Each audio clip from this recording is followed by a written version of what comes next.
Mungu anapoona jaribu lije kwako, manake anajua njia ya kutokea, lakini anataka kuona wewe, je, utakapoonyeshwa njia ya kutokea utafanya nini?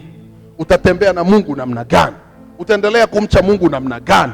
Atakapokupa faida kwenye biashara, utaendelea kumng'ang'ania Mungu kwa kiasi gani? Atakapokupa yale unayotamani yaonekane, akakupa thamani, kama ni kazini akakuongeza cheo, je, utaendelea kumcha Mungu? Wengine makazini mnajificha, hamtaki kujulikana kwamba ninyi ni wacha Mungu. Unapofanya hivyo, maana ni kwamba umemgeuka, umempa Mungu nini?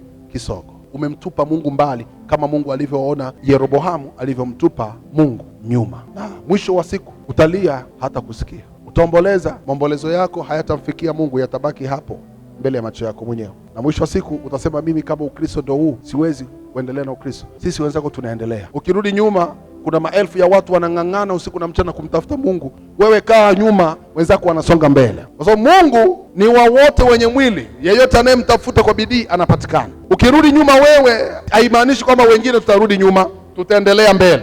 Ukiendelea na mambo yako, wewe endelea na mambo yako, sisi tunaendelea na mambo ya Mungu. Tukijibiwa kwenye mahitaji yetu, hatuyaoni mahitaji yetu kuwa kila kitu cha kushikamana nacho, bali tunamwona Mungu ndiye kila kitu cha kushikamana nacho.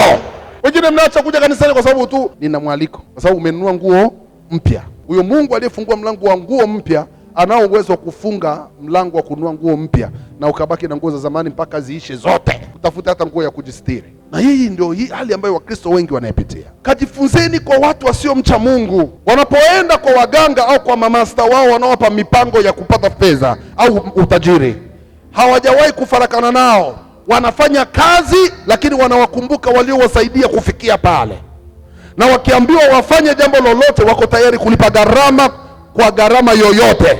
Na ndio maana mnaona wana wa ulimwengu wanafanikiwa kuliko wana wa nuru, kwa sababu wao ni wepesi wa kukumbuka mambo ambayo Mungu wao anawatendea, lakini wana wa nuru ni wepesi sana wa kusahau. Mungu akusamehe.